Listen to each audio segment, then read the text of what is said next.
Well, welcome everybody, and thank you very much for joining us for what is the final event in a strong series of public talks and dialogues, which we have called Iconoclash. This has been a programme devised by UNIC, I'll tell you what that is in a moment, with our colleagues at New York University, and all taking place in New York, NYU's splendid DC campus here. And I want to thank NYU immediately for their partnership throughout the series, including tonight, and particularly Tom McIntyre and Alexis Nicholson. I also want to express my respect to my colleagues at UNIC. I'm Paul Smith, Director of the British Council, by the way, and that is one of the constituent organisations of UNIC. UNIC, EUNIC, is the European Union National Institutes of Culture, and it brings together those organisations from Europe that operate in parts of the world, including here in Washington, DC, as specific cultural entities. Organisations like the Goethe Institute, of which my friend Wilfried is the director, the Alliance Française, the Italians, the French, the Austrians, most of us, and the British Council in my case. So I want to thank my colleagues at UNIC for enabling such a potent series of intellectual debates and interventions through this Iconoclash, a real look into the interface between culture and crisis, culture and conflict, and today culture and everything one might mean by that, and peace building in the modern world. In most parts of the world, these UNIC groups usually just do things like arranging film festivals or European concerts of music, but I'm very proud of the UNIC colleagues in DC who always determined to look at some broader and more geopolitical issues of our time, as in this Iconoclash programme. And the next programme, which we have over the next 6 months in Washington, which will be considering the protection of cultural heritage. Now, it's clear that in the 21st century, questions of culture have gone from the margins of international affairs to the centre. The matters that underscore and the issues that underscore some of the traumas of our day have to do with things like inclusion and exclusion, concepts of home, concepts of the other, questions of value systems, questions of faith, mobility, diversity, changing demographies, above all, perhaps, that capturing word, identity. These are cultural questions as much as they are economic or political questions. So it's right that cultural organisations these days mobilise some thinking around such questions as tonight's, overcoming Islamic extremism towards a new period of peace building. And we're really privileged and pleased to have with us tonight two extraordinarily appropriate specialists and speakers from both sides of the pond, as we say, from both Europe and the USA. Let me first introduce briefly Courtney. Courtney Beale is the Senior Director of the Global Engagement Office and Special Assistant to the President at the National Security Council. In that role, Courtney oversees the US government's public diplomacy efforts to engage and to influence citizens and non-state actors in support of national security goals. Courtney has previously worked as the Director of the Office of Strategic Planning in the Public Affairs Bureau and has had many other important professional positions in this sector. And she has also been a senior diplomat in a range of countries: Mexico, Islamabad, Colombia, and India. It's a privilege to have you with us, Courtney. And then I want to introduce from my country, from the UK, Dr. Ben O'Loughlin, who is the Professor of International Relations at Royal Holloway College, which is one of the great colleges of the University of London, where he has been for 8 years.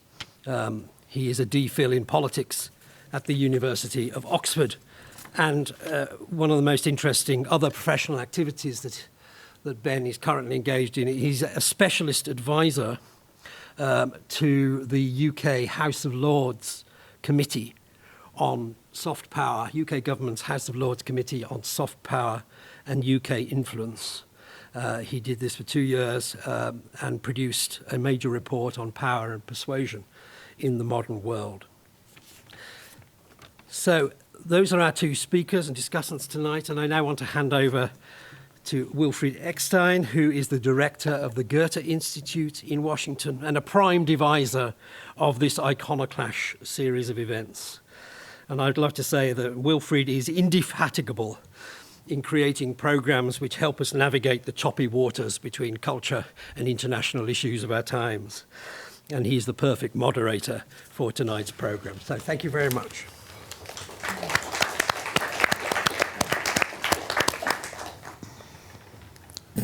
Thank you, Paul, very much for the introduction and the kind words. And without further ado, I think I would like to start our discussion and not lose time because it's so precious. And thank you again also on my side for making it possible to be here, Courtney, and also Ben for coming over to be here and discuss with us.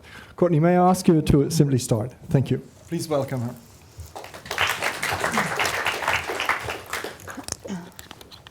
Well, good evening. Thank you all for being here with us tonight. Thank you for that kind introduction.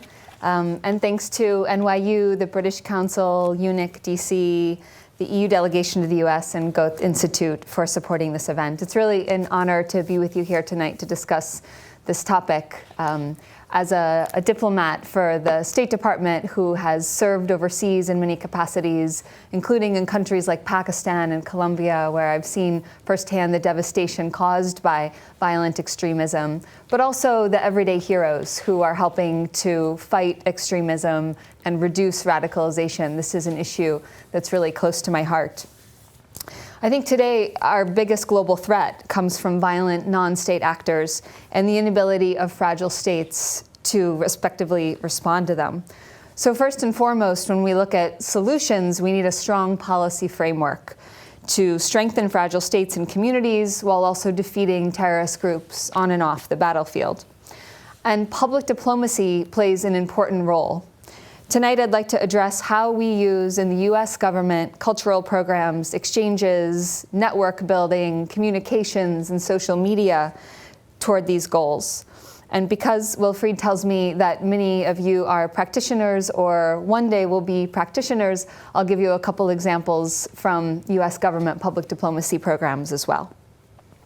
But before I talk about that, I want to first define some terms. It looks like many of you are students, and I'm reminded of my university days when my professor told me that you always have to be very careful to define your terms.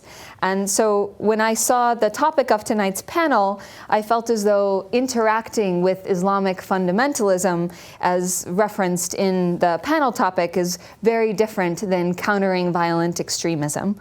And public diplomacy is crucial for both, but the tools, the content, and the messengers that we use in our public diplomacy are very different. And for me, the distinction between the two is that Islamic fundamentalists don't necessarily condone violence. We may not agree with Islamic fundamentalists in all their beliefs, but we don't denounce a group unless they resort to violence. American values don't reject a religious group for beliefs, even if they may be fundamentalists, as long as they do not employ or advocate violence. And this is an important distinction because there are many Muslim communities around the world that are being told that we are waging war on the religion of Islam or that we do not accept Muslims. And 15 years after 9/11, we know that language matters. As the president has said, we're not at war with Islam, we're at war with a group that perverts the ideology of Islam, the religion of Islam. So to improve ties with Muslim communities, even fundamentalist communities, we use public diplomacy tools to build understanding and dialogue between the United States and a country and the American people with Muslim communities around the world. On the other hand, when a group does resort to violence, then we are compelled to denounce them. Terrorist organizations such as ISIL or Al-Shabaab manipulate religious ideology to advance violence, prey on vulnerable communities, and create falsehoods and propaganda to support their violent mission. But the threat from violent extremists requires a different approach to public diplomacy. When we look at communities that are prone to radicalization, we know that governments, the United States government, is not the best messenger. Imams, peers, teachers, social media influencers have much greater impact. So we need to build partnerships with these groups to give them information, training, and support, project their own positive narratives, discredit the narratives of violent extremism, and ultimately reduce radicalization. So before discussing how we counter violent extremism through public diplomacy in more detail, I'll talk through a few ways that we use public diplomacy to improve relationships with Muslim communities around the world. And first is through the communications that we employ as a government. There is massive misinformation in the media. Most connected communities around the world actually have too many information sources rather than too few. In a recent speech, Secretary of State John Kerry remarked that today we live in a global fishbowl where truth does battle with myths everywhere and competing myths fight against one another. He emphasized, it is absolutely vital that the truth emerge and facts be known, because otherwise people just make up stuff to feed whatever propaganda they want. And so the United States government supports journalism training around the world with some of our largest programs in Muslim countries. We strive for transparency in communicating our own policies, and we're very careful about the language that we use. Just one example, President Obama does not call violent extremism radical Islamic terrorism, because the ideology of terrorist groups does not comport with mainstream Islamic thought, and we don't want to fuel the narrative that the US is at war with a religion. Although I will acknowledge that election seasons here don't make that any easier. Programmatically, we focus on areas of mutual interest, such as arts, culture, development, entrepreneurship, academics, to build trust between Muslim communities and the United States. So to dispel myths and misinformation and better understand the US and the American people, there's really no substitute for bringing people here to our country. Most of our largest exchange programs are with Muslim countries, and we look for audiences for these programs who are government and non-governmental leaders today, as well as the emerging group of leaders for tomorrow. So just to give a few examples, a year or so ago, we brought a group of Iraqi imams from important parts of the country over to the United States so that they could see firsthand how Americans feel about Islam, so that they could meet imams in the United States, so that they could better understand the United States of America and how we think about Islam, Iraq, countering ISIL, community safetying, and policing. And we wanted them to be able to go back and share with their communities their perspectives after having been here in the United States. Another example from my time in Pakistan is that we brought a hip-hop group that had a massive social media following to the United States to perform and share their music for Americans. And after they went back, they were able to tell about their experiences in America to hundreds of thousands of Pakistanis to help reduce misinformation and dispel the stereotypes that youth in Pakistani had about our values and our culture. So these are just two anecdotes, but we hope that when we multiply them by the tens of thousands of people who participate in US public diplomacy programs every year, that we can overcome the gaps of trust and build dialogue with Muslim communities around the world. So building ties with moderate Muslim communities is exceptionally important, but I think the bigger challenge is how to actively counter the threat from violent extremism. Public diplomacy plays a role in three areas. First, understanding radicalization and narratives. Second, empowering influencers that can discredit those narratives and prevent radicalization. And third, amplifying positive alternatives to violent extremism. So the first step in any public diplomacy process is to listen and to understand your audience. This requires giving our practitioners access to research on radicalization and narratives, as well as intelligence and data on how it is influencing vulnerable communities. So the US launched a network of researchers from around the world collaborating on ways to counter and prevent violent extremism last year at the US Institute of Peace, right nearby here in Washington, D.C. The network, called Researching Solutions to Violent Extremism, or RESOLVE, is building knowledge on violent extremism in local contexts and strategies for opposing it. But we also need to understand the narratives that ISIL and other terrorist groups project, how these narratives interact with local grievances to fuel radicalization, and the methods to spread their message through traditional and social media and individualized interaction. Intelligence and data tells us that this is very different in every context, and there is no one-size-fits-all approach. But through research and experience, we have learned that both the message and the messenger are very important. And when it comes to individuals at risk of radicalization, the US government is not the right messenger. So the second step is to identify and empower influencers that can discredit narratives and prevent radicalization. The good news is that there are religious leaders, youth activists, civil society organizations, and educators that are stepping up to do just this. They are credible voices in their community. And whether it's online networks of Mothers Against ISIL to defectors speaking out about why they left terrorist groups, we do best by supporting their efforts. Now, the context for terrorist recruitment in northern Nigeria and Molenbeek are different, but these local groups know what positive alternative narratives will resonate best in their community. But usually they need support, grants, training, networks, and given the growing influence of online propaganda, many need support to take their messages and their movements online as well. So public diplomacy tools can help, both online and offline. To share a few examples, last year we built a network of women working to fight extremism in their own communities because we understand the pivotal role that women play in countering extremism and bringing stability to communities. These women were able to learn from peers in the United States as well as each other, find additional ways to support each other's work across borders, and learn about best practices in community safety and outreach, public relations, and community organizing. Another program that the US government and the State Department work in is called the Peer-to-Peer Challenging Extremism Project. And this takes university students from around the world to work through a semester-long program to better understand violent extremism and create and amplify their own online CVE projects.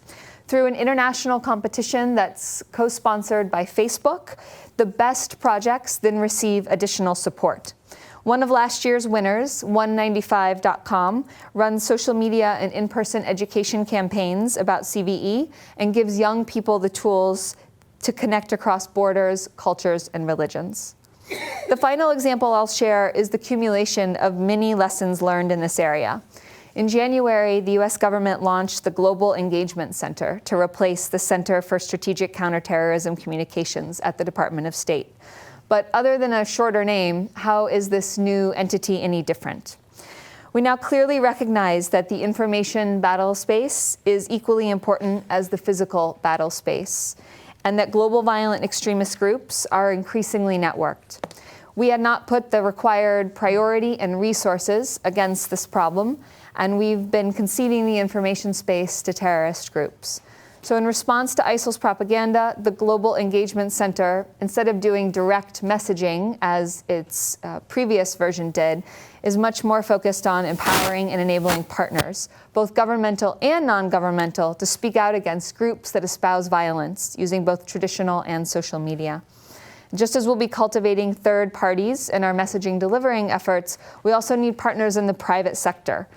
From Silicon Valley to Madison Avenue, we have a wealth of innovative thinkers in technology and marketing. And the new center has authorities to bring in human talent from the private sector into these efforts. The challenge is always, how do we actually know if this is working? As the director of the Global Engagement Center, Michael Lumpkin, says, this is the difference between simple and easy. Simple to say and not easy to do. With private sector tools and data analytics, the Global Engagement Center will be much more focused on measuring results, changes in sentiment. But much like a startup, we want to innovate, measure, and either fail quickly or ramp up what we think is working. Lastly, we also acknowledge that we can't do this alone. Terrorist organizations and radicalized individuals are increasingly networked, and it takes a network to defeat a network. So we're working to build a network of governments, civil society organizations, and others working to defeat violent extremism by empowering local voices, building partnerships, providing counter-narratives, and articulating a shared vision for a better world, a world that respects all religions while providing opportunities for all people. Thank you for this opportunity to share these thoughts with you tonight.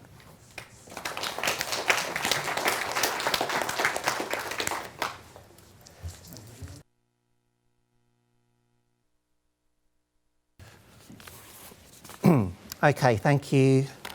Also, obviously, it's quite hard to follow the White House in these matters.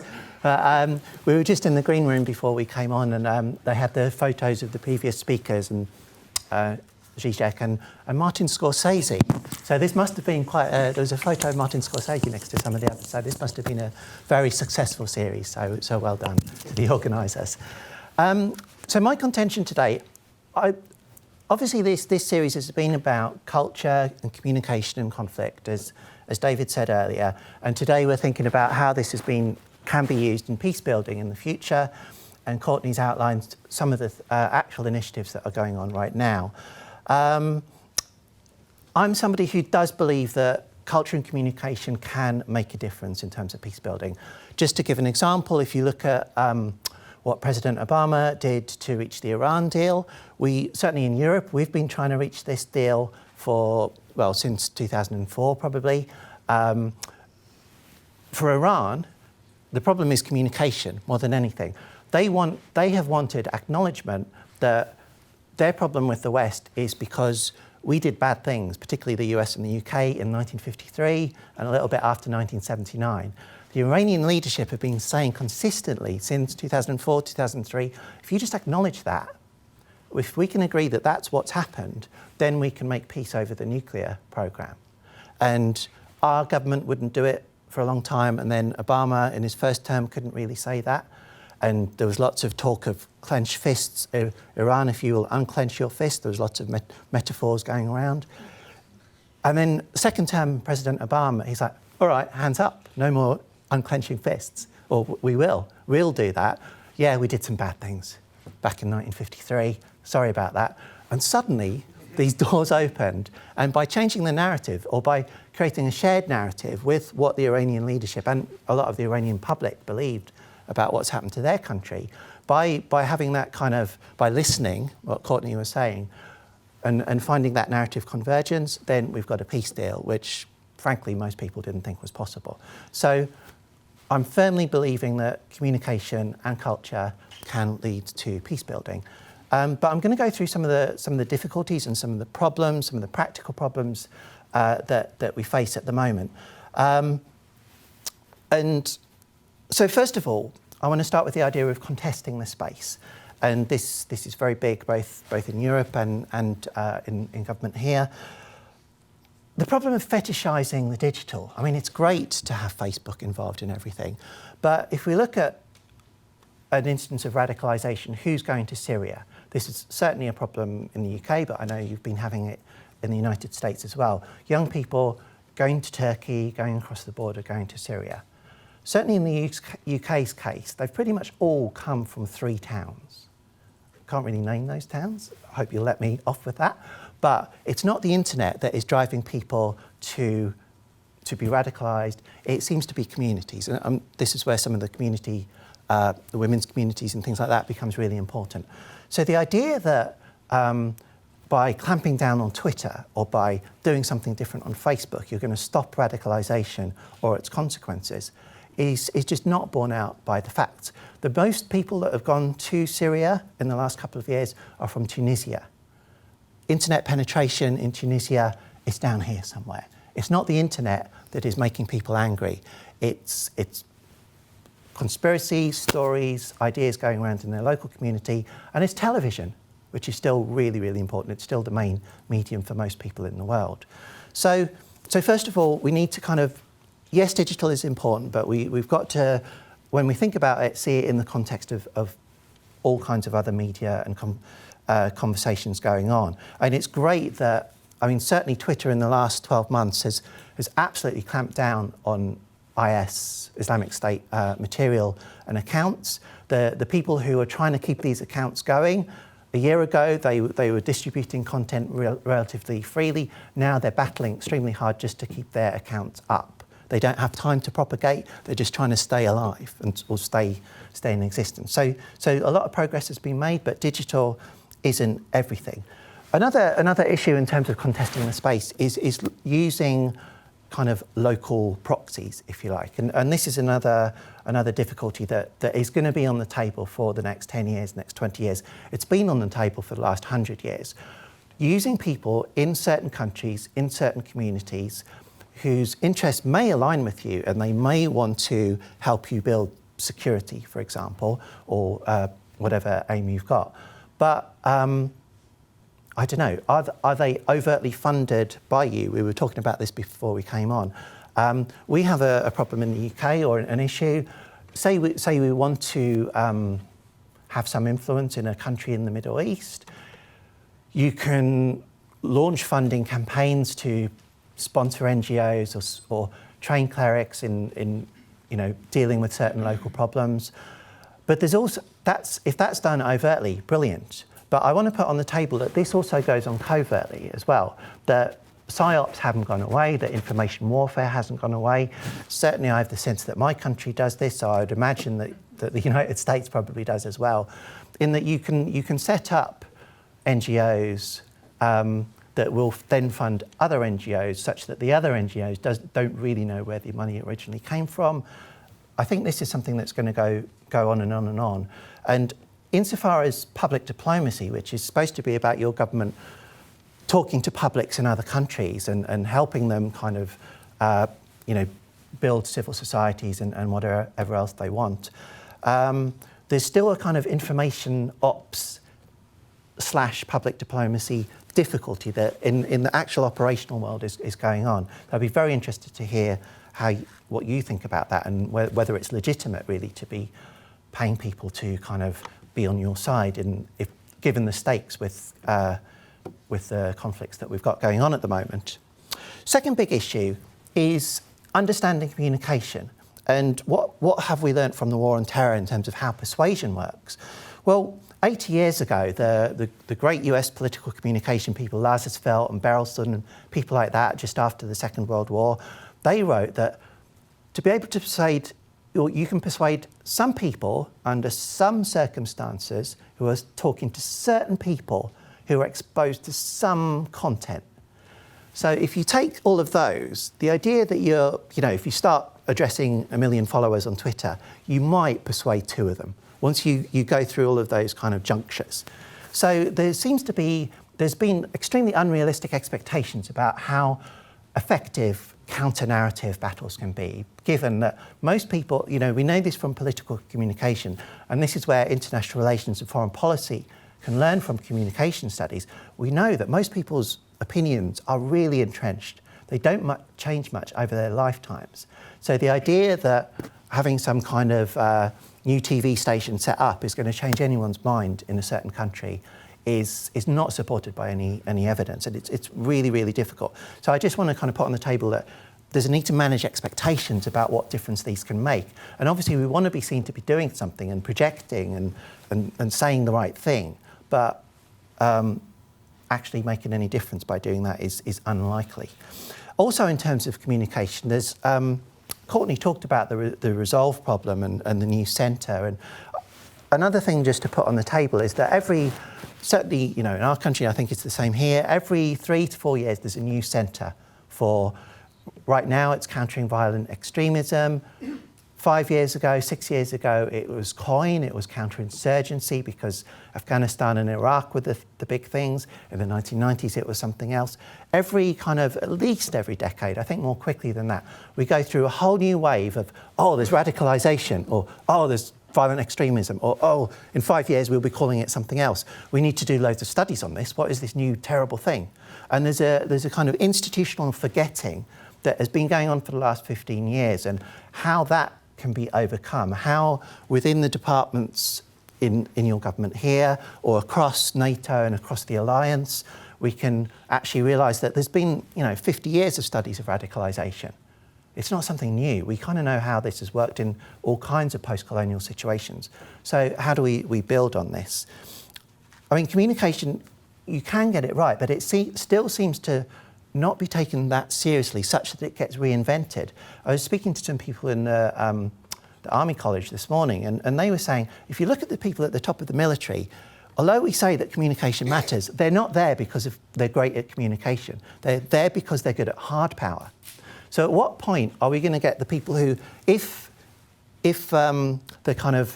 language is as important as the actual kinetics, which we've heard, at what point do the specialists of language get to the top of your military as well as the specialists in kinetics, in hard power? I think at that point, when you have generals who have come from Google or from Facebook or from I don't know where, then you can say you're taking communication seriously. But right now, that's not happening. Final kind of area to talk about is the role of media in kind of amplifying or containing conflict. And this is something that, again, hasn't really changed much. I mean, in the kind of the programme for today, we're looking at what have we learned through the war on terror and what can we learn from the future. We still find that although journalists are lovely people, are there any journalists in the room? All right, so maybe they're not that nice. But although they're lovely people and they want peace, the way in which our media systems work amplify, sensationalise, dramatise. And so something like Islamic State, if the people who really know about it, the people who study it, who work in intelligence on it, who know it, often most Islamic State politics is pretty boring. It's bureaucratic. It's how do we set up a state in a really difficult position. They might, we see the sensational videos of the beheadings, certainly through 2014-15, this was what the public saw. Journalists are beginning to get a bit more responsible now. But Islamic State are not particularly Islamic. They might say sometimes in some of their videos that, we're destroying these artifacts because they're idolatrous and they go against our religion. But if we actually chart what Islamic State have blown up, most of the stuff that we think they've blown up, they haven't, or they've taken 6 months to wait for the right opportunity in our domestic politics before blowing something up. So if that thing was really so sinful, why didn't they blow it up to begin with? No, this is tactical, this is political, this is realpolitik. Our journalists and our media don't report Islamic State in that way. So what kind of journalism could do that? Again, we were having another discussion this morning at a separate event. How can journalists tell a more positive story about the West in general? Because you mentioned the campaign in the United States right now. It's not great public diplomacy with what's going on with obviously the primaries right now. Certainly in the UK and Europe, we're in crisis. We have the refugee crisis, we have the financial crisis, we have Brexit and Europe possibly falling to pieces. So if communication could make a difference to kind of young people who are vulnerable to radicalisation, who are thinking, right, I want a really exciting life, I've got no excitement in the West, it's all corrupt, you've got these fools running for office, everything, I'm not going to get a job, right, let's have some adventure. Let's go to Syria or Yemen or wherever. Well, how could we offer adventure in the West? How can we offer something a bit more inspiring? And I think this is one of the themes of this series as well. In what is Western culture? What is Eastern culture? Is there some kind of clash? With the journalists I was very fortunate to speak to this morning, they were really struggling with this. They were thinking, right, we believe in democracy. How can we do stories that show democracy works, given what's happening in the electoral campaign? Because it looks as though democracy isn't really working very well. So could we find like local people doing democratic things that aren't anything to do with elections, but show that civil society works in a democratic way? Would that be persuasive to young people who might be vulnerable to radicalisation? So again, I'd like to throw this open for discussion. What would a good news story about the West be anymore? Because right now there don't seem to be any. To wrap up, one of the things I think that needs to be done, and I say this with an interest because this is what I'm working on at the moment with our team at the University of London, is trying to get at the narratives held at ground level by ordinary people. I don't believe that charting changes of sentiment, we've been doing that for decades, it makes no difference. Showing that people in a certain country are favourable to you, and then they become more favourable or less favourable. Or, I mean, do they like milk more than beer? Or it's extremely flimsy. And a lot of kind of foreign policy research of public opinion is still at this level of sentiment analysis. What I think over the next decade needs to be done, and we've started doing this, is although we look at state narratives and we look at the Islamic state narratives, nobody is listening to ordinary people's narratives in Yemen or in Iraq. I'm not just talking about whether they're pro or anti-American. By narrative, I mean, what is their sense of where their country was, where is it now, and where is it moving to the future? What do they see as the challenges? What do they see as the happy ending, the sad ending, the disastrous ending? Where would they like to be going?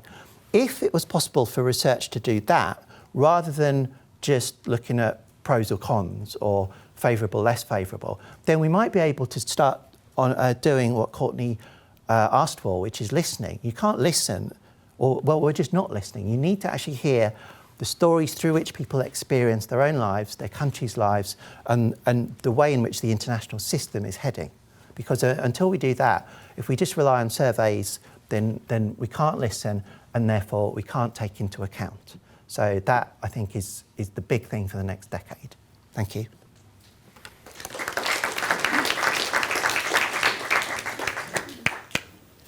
Thank you very much, Ben. Courtney, do you want to react to him? Do you have something on your mind that you want to spontaneously say, or should I? No, I think Ben's work on narratives is brilliant, and this makes for a much less interesting panel, but I agree with most of what he said. All right. I would like to start with the listening term, because you mentioned it first, and I made a note. Oh, here it is, the listening term. I'm very interested in this story about the imams from Iraq. I think it's a very interesting story. Yeah. But I would like to ask the question, what did we in the West, what did we learn during the time when they were here? This is a question that I also would ask to all those fellows that come to certain NGOs and are being hosted here as fellows for a year. They do work, they are probably having a great time. They will always look back to the United States as a wonderful experience, and they will have gotten new training and all that. But what do we learn during the time that they are here? How do we gather information and educate our hosts or those that invited the imams, for example? That's a great question, because it's a really important part of an exchange program, is that we want Americans to have a better understanding of the rest of the world. I think there's a statistic like something like 35% of Americans have passports. So if not everybody is going to go abroad, then we hope by bringing more foreigners here to the United States and exposing people to kind of the richness of culture and diversity around the world, that Americans are going to learn equally, if not more, than our international visitors. You know, I think what both sides take away is the complexity, that we often think of things in simple narratives, that's how we process the world. And so we think of things as black or white. People from this country are good or bad. Americans are fat or lazy. And so I think what an exchange program can do is expose you to the fact that it's not that simple, that the answer is much more complex, which will, in the long run, whether you're the American or the Iraqi imam, make you question things a little bit more, or second guess, or try to learn a little bit more. Maybe not accept a narrative that you're being fed or misinformation that you heard as being the absolute truth, but reflect upon your experience or try to learn things in different ways based on your time being exposed to something new and different, whether it's international visitors coming to our country or the other way around. Mm-hmm. I would like to stick to the listening paradigm. You opened up your explanation and your discovery about strategic narratives with Obama's speech in Cairo, where you said, well, in a way, he acknowledged that something went wrong. So my question to you is, how much do we have to acknowledge in relation to, let's say, well, the heritage of imperialism, of colonialism, and with all those anti-Western ideology or historical teaching? How much do we have to acknowledge? It depends which country we're talking about, Okay. because if you're the superpower who is expected to police world order, or at least expects to police world order yourself, you can listen, but you can't really give in to too much. Whereas if you're a kind of middle-level country like Britain or Germany or Norway or Japan or something, then there's less to lose. So what I'm getting at here is you can listen, you can hear, but to take into account, you've got to give a little. You've got to not just, I'm listening to you. You should be grateful for that. But I'm listening and I've heard and I'm going to act on what you want. Now it's very difficult when you're a major power, great power, superpower to do that, because if you do that once, you have to do that to everybody. Whereas I think if you're alluding to the European countries with colonial histories like Britain, then we can kind of work our way through the wrongs, and we don't have so much to lose really by just saying, we did a bad thing. So I think it depends on what your country's sense of itself within the international system is. China can't really go around apologising for many things, and look at the difficulties with Japan over the last decade, because it's becoming like a superpower, the joint superpower, the G2 that we have now, basically. So again, it depends which country we're talking about. China can listen, but it can't just say, you have what you want. You have those islands. You have those islands. It's not really ours, because that's not what a superpower does. The more power you have, the more anxiety you have about losing power. Also, the anxiety about showing that you still have power. Mm. So if you have power, you have to demonstrate you have power. Otherwise, how do we know you have power? So it's very difficult being a very powerful country, because listening becomes a very difficult task, because you can listen, but you can't show that you've heard by taking into account and changing. So that's why the Obama-Iran example is quite unusual. It's very unusual for a leader to be have the comfort of a second term where he could kind of do that. I think most leaders don't get the chance to be that receptive and generous, really. May I add one thing? Well, many of you may remember when President Obama first became president and went on his first overseas trips, and how while he was listening and acknowledging some of the difficulties of what had gone on in the administration before him, the Republican Party then severely criticized him from going on an apology tour around the world. And so I think it also, your domestic politics comes into play there as well, and your strength as a leader within that domestic context for what you can acknowledge or give up. Just to add, one of the paradoxes, of course, is that we're listening more than ever because of big data, because of digital. In a certain sense, we hear, or the state hears more than ever, and is able to process more, and technically could kind of listen more. But certainly within the major powers, we're all monitoring each other's public opinion at extremely granular levels. There's this kind of hall of mirrors going on, where we're all using big data to analyse what public opinion, how it's shifting, how the dials are turning. In different places. So we're in a moment where there's never been more listening, but that doesn't change anything, really, I don't think. Is that working? Yeah. A similar question to this. I came across that in one of the reports from 2010 about, from Lord Lynch report, you probably know that. It's about the previous work of counter-terrorism activities. And there was the term of Muslim victimhood. That's something which is also a disturbing thing for policy and for our interaction with the Middle East. I mean, it's in a way a different angle that we are looking at now. So how does that play into your concept? How do we react to Muslim victimhood? And you mentioned a very different example where people feel they are left out. I mean, this is actually made even a policy nowadays. The foreign minister of Iran mentioned recently that, Muslim youth is marginalized in the West and all that. So there is this culture, being cultured actually, of Muslim victimhood? Is that something which is disturbing and something which ties into our interior policies? I would be very troubled by that phrase, I think. Certainly in the US and the UK, if we look at the electoral politics and our Brexit situation, it's kind of white working class grievances and disenfranchisement and distrust of the establishment that is driving politics. It's not identity politics to do with religion necessarily that is the major thing. And I mean, is there Christian victimhood, Muslim victimhood? Well, is that how many millions of people, billions of people are we talking about here? So, do you have an example of what? No, it was what I found as a target of the policy to counter that notion. You know, I think it is, I agree with Ben, and it reminds me of an exhibit that I saw that's opening, I think, this weekend here in Washington, D.C., and it's done by female Muslim artists from the Middle East and the United States who are protesting against the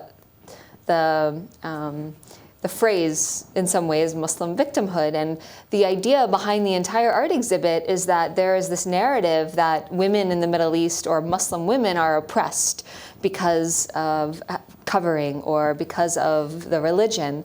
And so the art is showing how Muslim women are strong and have a voice. And it struck me that sometimes our characterizations of things like that can be deeply insulting to the people who we're referring to.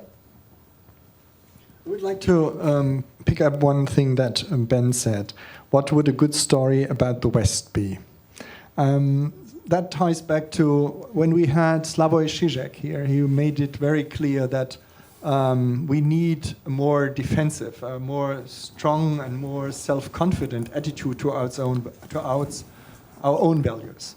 So how strong are we? And I mentioned that when we prepared this talk, that one of the universities in Britain has gone into the headlines for being not really defendant enough on Western values, for actually being a hub for, Muslim victimhood or Muslim radicalization. So there is an incident, actually, which one can use to start, how defendant are we? How strong are we? In a way, liberalism is the door where radicalism was kind of breeding from. This is the future of civilization. Thinking about the situation you're talking about UK universities and there being Islamic fundamentalism. Well, I'm talking about Westminster University, which had that reputation of, not being defended enough on what was going on. It was in the context of Jihadi John, the guy who studied there, and. So, I mean, part of the context for this is obviously that many students at the moment are I don't want to, it sounds harsh, but reporting being offended for things that maybe a generation ago wouldn't have been seen as necessarily quite so offensive, and the kind of vulnerability culture that's been written about a lot lately. I don't really want to go down that road, because I would there's the French theorist Chantal Mouffe, who makes the distinction between agonism and antagonism in democratic politics. Agonism, I mean, this goes back thousands of years, I'm sure you know, but agonism is where you agree to disagree, you disagree quite strongly, but you don't want the other person to be killed because of that. Antagonism is where it becomes actually, I not only disrespect your argument, I disrespect you, your right to make that argument, I would like you to be eliminated. That, I think, is where the line is. And I don't really know this University of Westminster story very well, but if it was the case that some students were saying, you're not allowed to come to our meeting, and if you do, we'll kill you, then obviously that's an awful thing. But if it's, you can come to our meeting, but I disagree absolutely with everything that you've got to say and how you say it, that's fine for me. That's agonism, that's democracy. I would start from that distinction and work outwards. I think you will certainly have your own questions in this podium, so you'll have a chance. My question to the topic of today is also new era of peace building. What is the difference? Where are we now, and what will be the new hope of getting it better done than before? Courtney, wouldn't you try that? That's a big question. You know, I think in many ways that Ben is right, that we have to be able to build on the lessons from the past of experiencing this over a long time.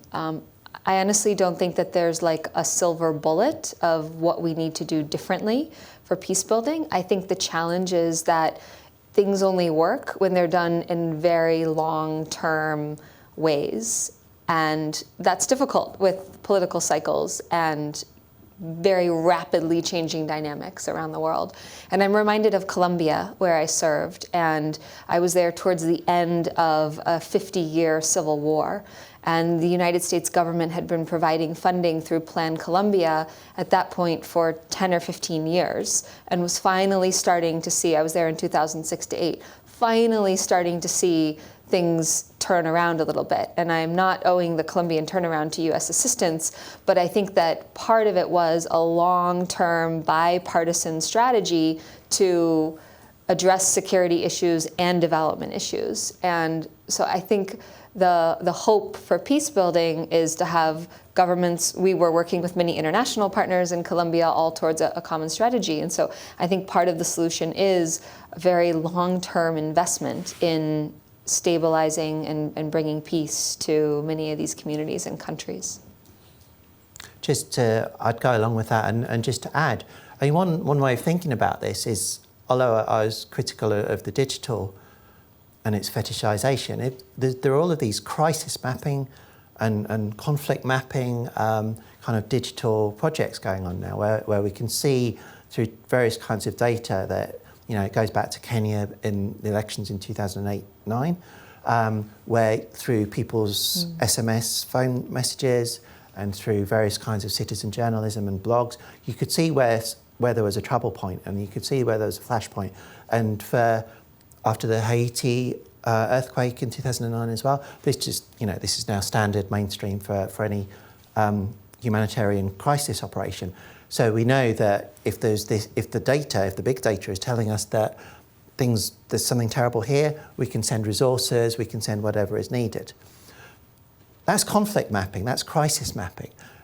But we're talking about communities and peace building. You could flip that on its head. Nobody is doing peace mapping. Nobody is saying, oh, this community works, even though everything around it is chaos. Something's keeping people together here. Somehow people have got goods, they've got water, they've got shelter, they've got some kind of thing going on. And this is where what you're talking about, NGOs and civil society, I think is really interesting, because surely it's at that ground level that that's where they are most effective. It's not coming from above. So I think, I don't know, I'm kind of suggesting a kind of change in vision and how we envision peace and conflict through this kind of digital moment that we're going through. How can we, rather than looking for where are the crises and how we solve them, could we look at, well, where is the cooperation and how do we expand that? There are various different ways of thinking about how we can kind of approach this, I think. But one last question to this. I mean, this is changing the system of media, of supply and demand. The supply and demand issue is, in a way, people want that kind of sensation of bad stories. So how do you want to change that?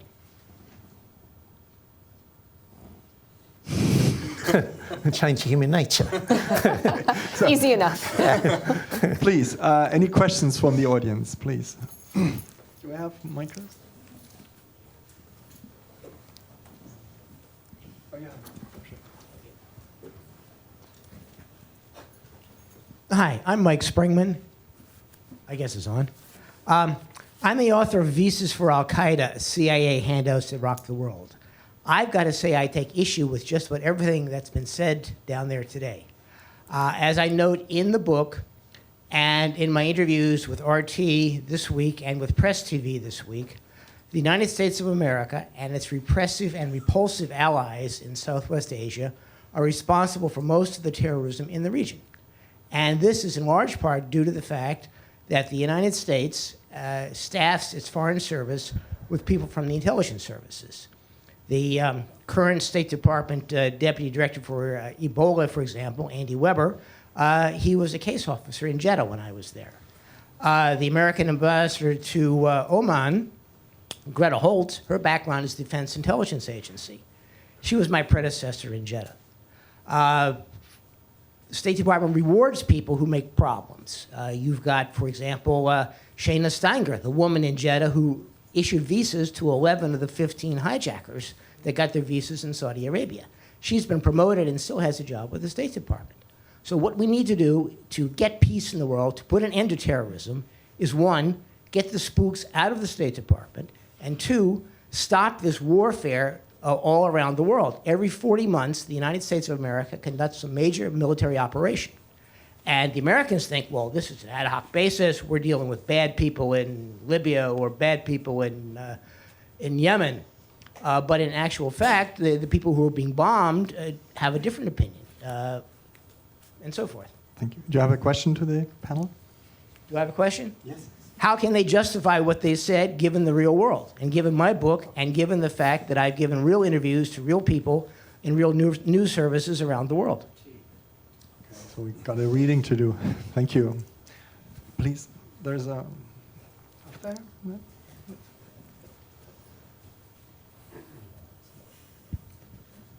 So, thank you. My name is Carl Mosfeld, and maybe my question gets to somewhat similar things, but in a different way. I'm interested in the institutional consequences of this. I mean, what do we actually do differently, and how do we organize the response? And I thought you both brought out the subtleties in the challenge and how hard it is, and how you need to work across many fronts, and short-term and long-term, and extremists and non-extremists, etc. So my question then is,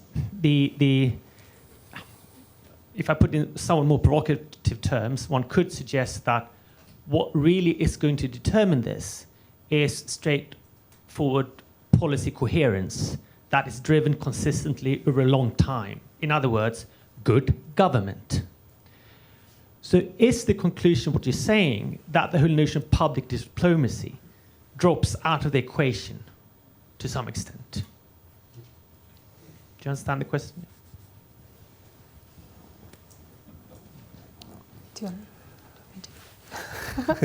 So do I understand your question correctly that we need to focus on strengthening governance around the world, which is largely a government issue, and therefore not public diplomacy is not an appropriate tool to strengthen governance and policy, which is at the heart of the issues we're talking about tonight?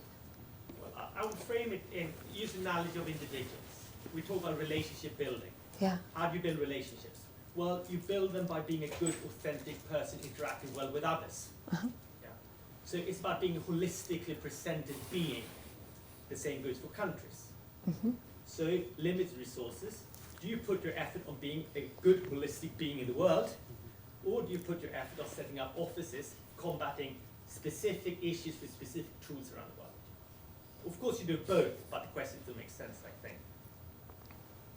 I'm sorry, I'm still struggling with the question. Maybe if I hear you answer it, I'll understand it. So I despise the concept of soft power, even though I've been on a committee looking at it. But for many of you know the weaknesses of with this concept, I'm sure. But it sounds as though you're kind of putting a soft power argument there, that you rely on your attractiveness. If rather than trying to instrumentally influence people, if you just do things right, people will admire you and they'll want to work with you. Is that? Yeah. That's the best defense I've ever heard of soft power as a concept. So then we have to think about why is the world too complicated for that to happen, and why is our governance maybe not as good as it might be. But and this is where politics this is where the first question comes in, because a lot of the interventions that you're talking about we've signed up to responsibility to protect, R2P. These wars are interventions that we as an international community and our elected representatives have said human rights is more important now than sovereignty. So if human rights are being transgressed, then we have to do something either through the UN Security Council or locally in some way. Now, we can agree with that or disagree with that, but that's the political situation. And this is where we start doing things that don't look very nice, and this is where you start having to persuade foreign publics that R2P is more important than sovereignty, or if you don't agree with that, that sovereignty is more important than R2P. And it's politics, and it's unavoidable. So we can't have all of these things. All we can do is kind of see them as the horizon to aim towards. So, and it varies depending on the country. So maybe for Germany, which, you know, obviously for many reasons hasn't been intervening very much for the last 50, 60, 70 years, it's easier for Germany to present its culture to the world or its commerce to the world and just stand back and say, take it or leave it. We think it's quite good, but if you want to buy our stuff, if you want to work with us, cooperate with us on pandemics or food security or whatever, work with us. But for other countries, we've got different histories, different legacies, and so our kind of attractiveness is a bit more difficult to manage, I think. Sorry, Thank you. because you are in the UK. Can you use the microphone? Yeah. You can't avoid that. We all have to learn from them, having lived in both of your countries and studied at University of Canterbury. I think this is the point. And this is what the State Department, I'm telling you, in all due respect, your presentation was at the level of an undergrad in poli-sci or international affairs. And I do truly respect. Please come to a question. Yeah, right? but I do respect the term of fetishness, because I'm sitting here as a citizen, although I've lived in 7, 8 different countries, including one of the poorest economically, not culturally necessarily, and one of the wealthiest both economically and culturally in Germany, is over and over again, decades and a century, America's fetishness with technology, and that will solve it. And now that we've moved, I'm old enough to remember the AV guys and the geeks were way down the hall in public high school, right? Now I understand why they were kind of segregated. We've let the Mad Hatters, the social nerds, whatever you want to call them, mainstreaming, and now we got our government drinking the Kool-Aid that the Bill Gates and Mr. Facebook guy is the solution with the technology. Now I'm concerned, and I'd like some response on this, how this blowback in the, have either any of you seen the video or familiar with the history of Gladio, post-World War II Europe? Gladio. I think we had the 9/11 using it as a template, and I encourage everyone here to watch the video. Could you It's called come Gladio. to the question, please? So I'm very concerned about this kind of American arrested adolescent, that idealism that technology will solve all human problems. And I think this is one reason why we are failing. If one believes in empire and domination, and we need to change our definition of what power is. And I think this is the Donald Trumps of the world. What's happening in Europe, what's happening in Mexico, is there's trying to be a paradigm shift, but the power elite is still invested, paying your mortgages and all. So to wrap it up, in all due respect, I think the cultural divide, again, having lived many, many times, and I love the NHS, used to work there as a psychotherapist, by the way, down in Dorset as well as London. I think Britain, if you're going to be an empire and believe in this kind of primitive definition of power, we failed. Because we have as much of attention as the pre-adolescents that I work with in therapy. We don't have patience. We don't know how to listen. And all we think is if we're the bully on the block, that's all that matters, and the rest of the world is cool about domination. I give credit. If you're going to do empire, do it the way of the Byzantines or the Romans, who at least put roads down. Viaducts, all we do is destroy human beings and all. All right. Not that I support empire, but I'm really concerned Thank as you. an American about what we're hearing. Thank you. Because I don't want to be a citizen of empire.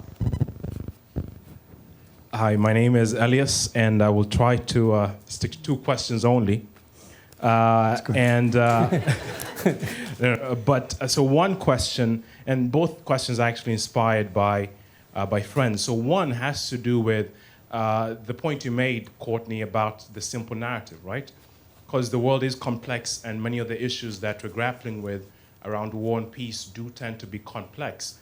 So I told this friend that I was attending this talk, and this friend is in Kenya, and this is what he said to me. He says, I've come to realize, well, he gives his 2 cents about violent extremism, and he's in high school. But he says, I've come to realize the only way to tackle extremism is by love, forgiveness, and money. And then he goes on to say, however, which reminds me, I'm supposed to see a documentary on drones and how they've been killing innocents. And then he goes on to talk about how he would react if his sibling, mother or father, were to be at collateral damage. And so that does raise a question about how the drone policy complicates your line of work.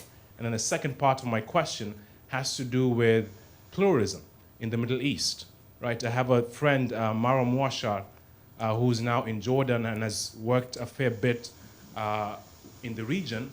And he's talked about this notion that, with the Arab Revolution recently, one critical aspect that's been missing has been this understanding that we are either, part of this larger other, or there is no other. And so I'm wondering, to what extent do the politics, internal politics of these conflict-ridden regions complicate the larger question about peace? Thank you. Great. Thank you for the questions. So on the first question about drone policy, I think that it's something that is very difficult to deal with from a public diplomacy perspective, but is a reality of a country balancing counterterrorism and security and other foreign policy priorities. I think one of the biggest challenges in the past, particularly with the drone policy, and having served in Pakistan, I saw this first thing on the ground, is that we aren't able to talk very openly about it. We can't talk about how decisions are made or exactly how the program works. And so not having transparency around something, I think, fuels misinformation, fuels anger.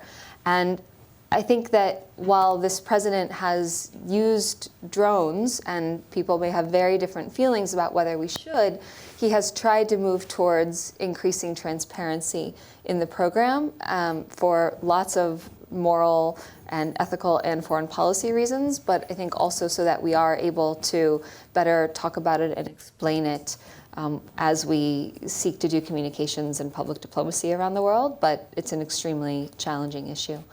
On your other question of how domestic politics and domestic dynamics in other parts of the world kind of fuel these issues and identity and the other, I mean, I think it's something that you absolutely cannot ignore, and it gets to the issues that Ben was raising of listening and understanding narratives. I mean, if you look, I think particularly sectarian tensions are one of the primary challenges that drive this, and how politics interacts with that in the Middle East. So I would say that it's absolutely something that anyone looking at this problem has to better understand in order to even try to help be part of the solution.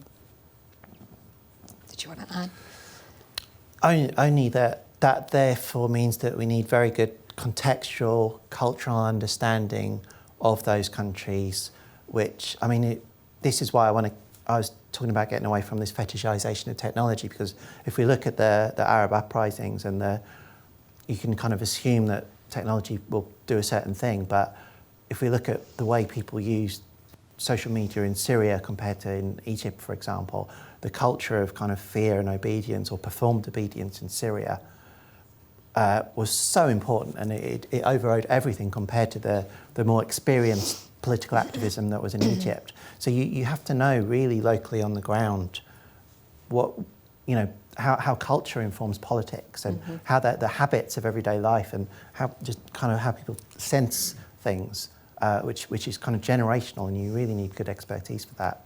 But without that, yeah, we just run into problems.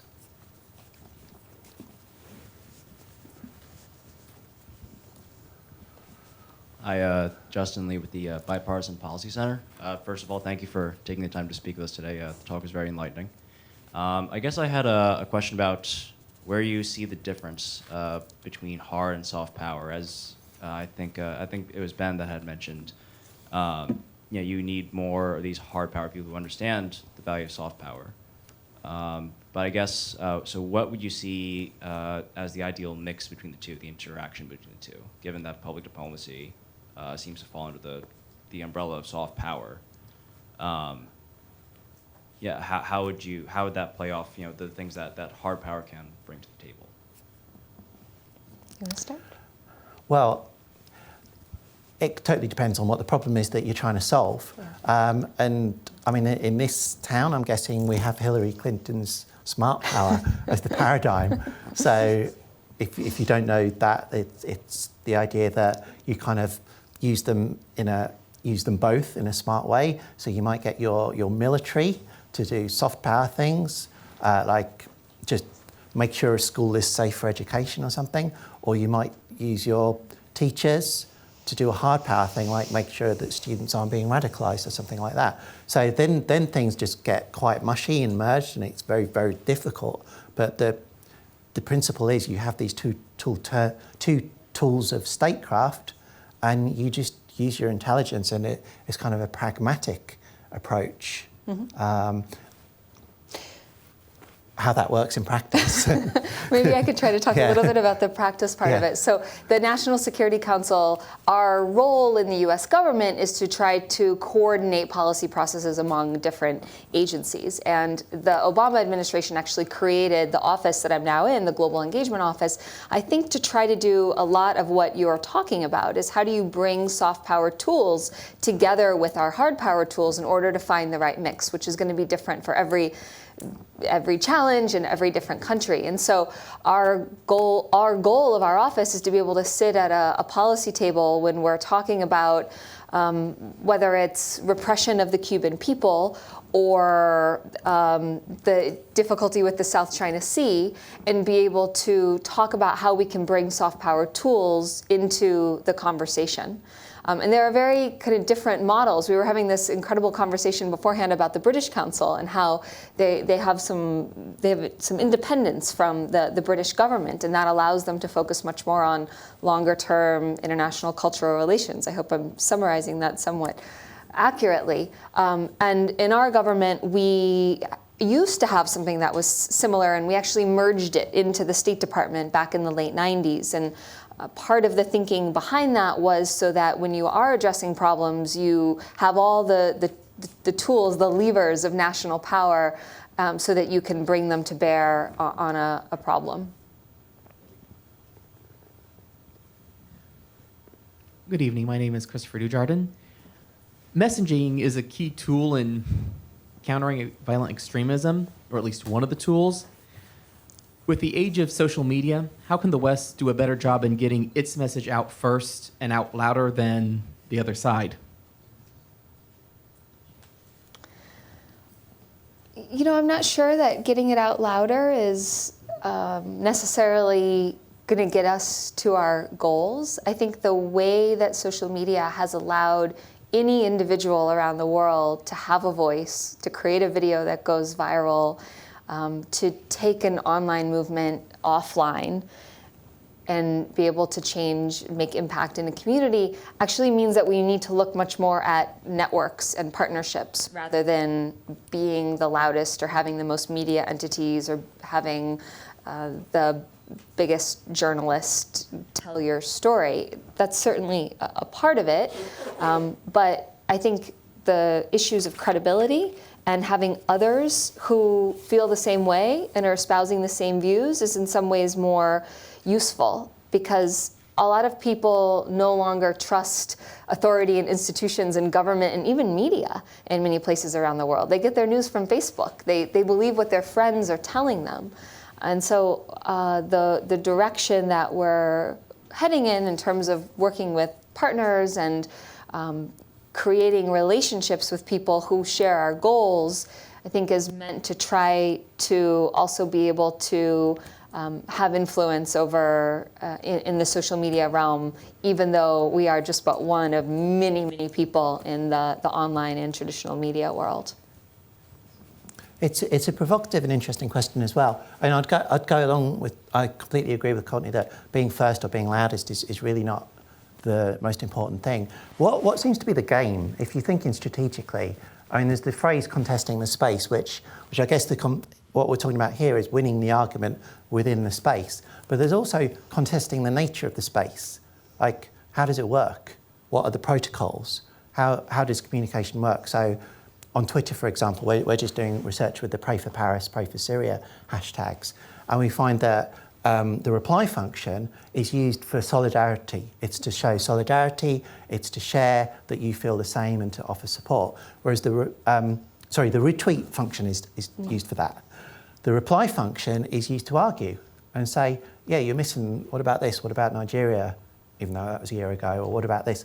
So you can, what's important, I suppose, if we're going back to the pluralist idea, is how do you configure a space that is on balance going to enable the widest possible variation of people who can speak, and that, from my point of view, would keep it an agonistic rather than antagonistic kind of framework. I mean, obviously the way in which Facebook would just alter, or change the like to a series of different kinds of emoticons, that's not just contesting within the space, that's contesting or reshaping how the space works. It's trying to cultivate a certain kind of conversation, a more positive and also a more commercially useful one. So we've got to get beyond just thinking, how do we win arguments within a given space? The nature of the public sphere is really complicated, and it's contested. So I think I would shift the question to, what is the game to contest the nature of the space? How is China trying to have its vision of the internet, or Europe? I mean, Europe has a completely different notion of the internet, I would argue, to the United States. We have the right to be forgotten. Our kind of bias coming after the Holocaust and the idea that if you saw your mother being raped, if that happened today, and there was someone with a smartphone, or you saw people being gassed, if we have a Holocaust today, there will be footage of that.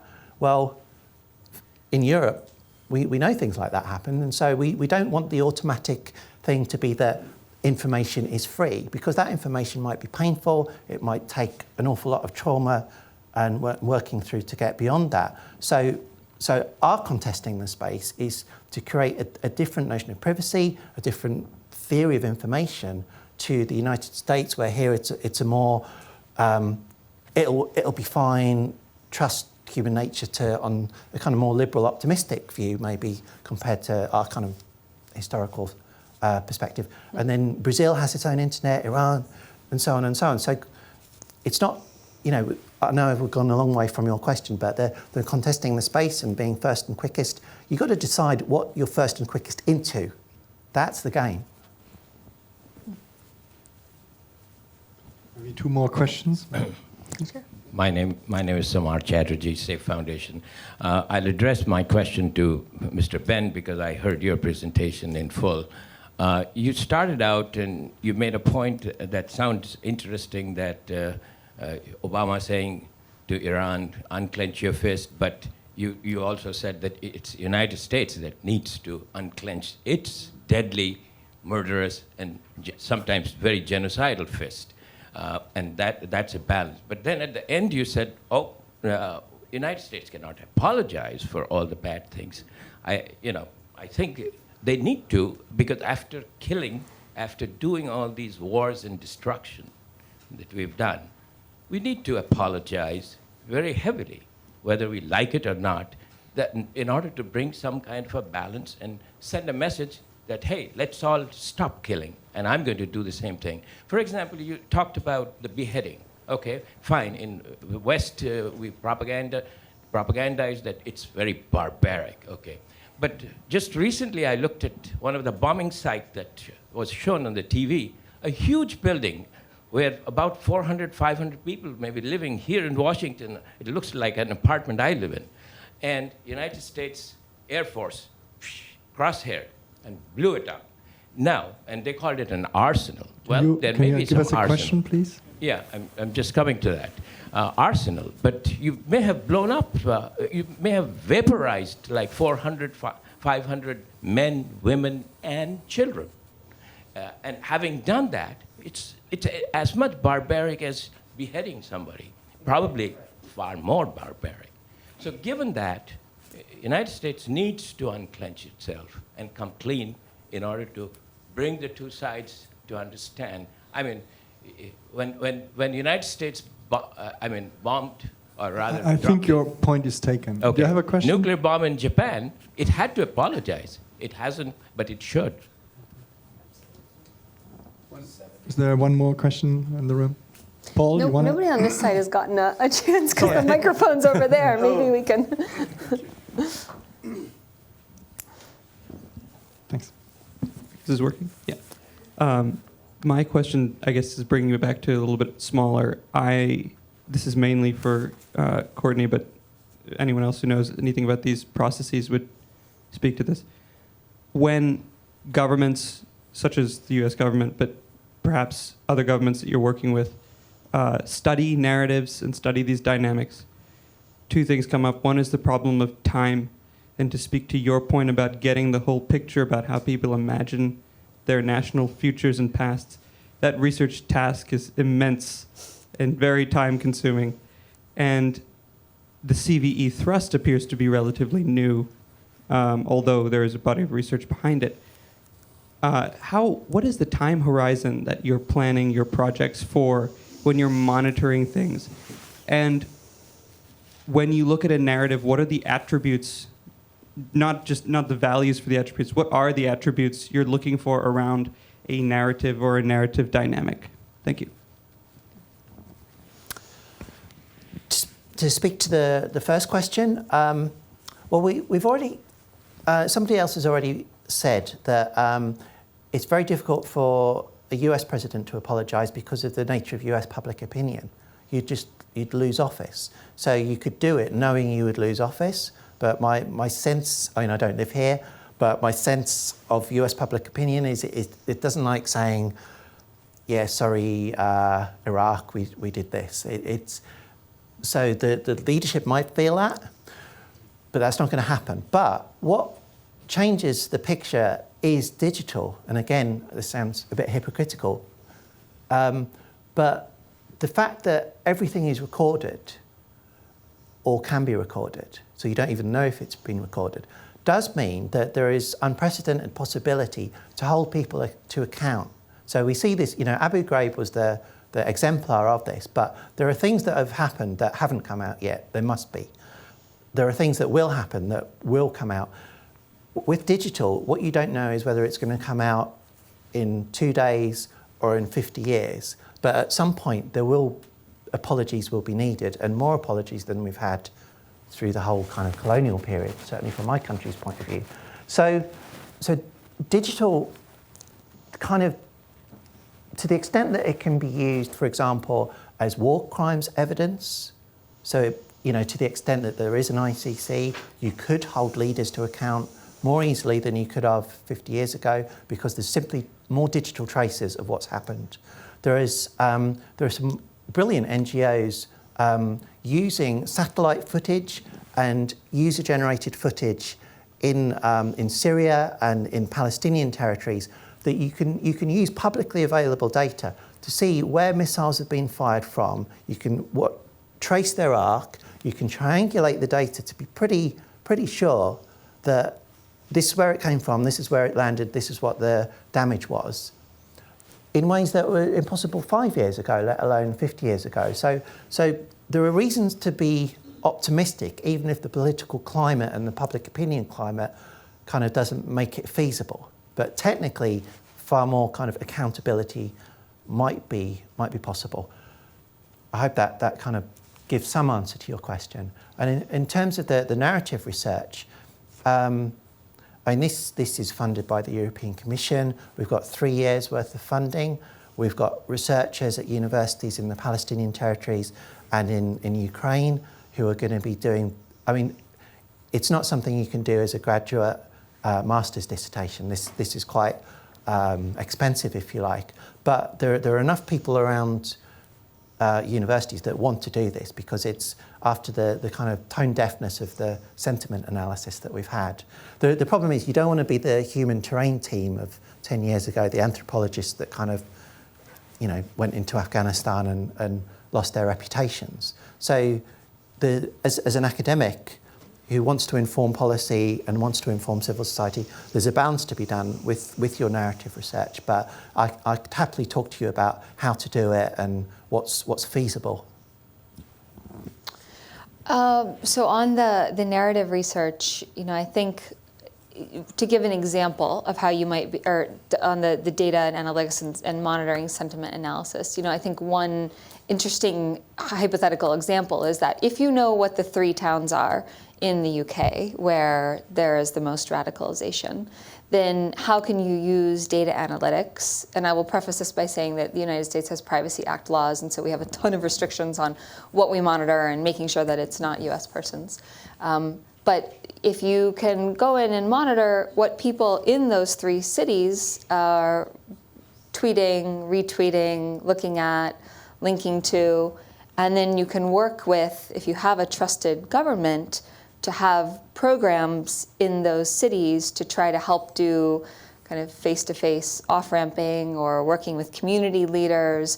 I think those are the types of ways that you can try to connect the fetish around digital to the real solutions that one might see on the ground to try to reduce radicalization. Paul, did you want to ask a question? One last comment. And I hope it's rather a practical question to conclude, but it derives from so many of the other statements that have been made. And I think it's a practical question that particularly picks up again on the first big question about do we need a new kind of, are we going into an age, and do we need a new age of peace building and peacemaking? And my question is, do we need a new kind of diplomat and a new kind of negotiator in the world, perhaps at the highest level even of ambassadors?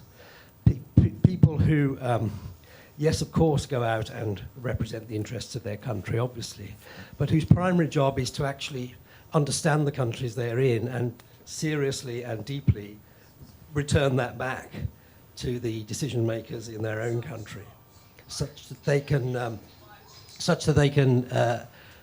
truly listen, truly understand and send back, as it were, briefings which are not always about the political agenda and what the politicians are saying and doing in that country and what the economic variables are in that country, but which somehow have got through to an understanding of the culture and sociology and the uniqueness and the distinctions of the people, so they understand that country culturally, socially, theologically even. That's the best explanation I've ever heard of what a public diplomacy officer is supposed to be doing overseas. And so I do agree with you. My hope is that the US government is training people to do that. I think because of the fact that the US Information Agency used to be outside, most of those people over the last 15 years since it's come inside haven't risen to become kind of leaders in embassies. And this gets to the point you made about if you're going to take something seriously, do you have leaders that really have those skills? And so the goal is to now be building a cadre of leadership that works around the world in our embassies that can do just that. I think one of the challenges we face is that all the resources are back here in Washington, and yet the expectations of our experts who can do that are all out in the field. And so how are we, through our centralization in DC, how are we getting the right tools out to the diplomats so they can do that? Because your average public affairs officer doesn't have necessarily access to big data, can't, because of security restrictions, be everywhere around the country to understand these things. And so I think the real challenge going forward is that given the importance of these issues, of understanding, of being able to bring this expertise back to policymakers, is how are we building that leadership and giving them the tools they need to be able to do just that. No. Well, thank you very much. Thank you to you. Thank you for your time and for your energy.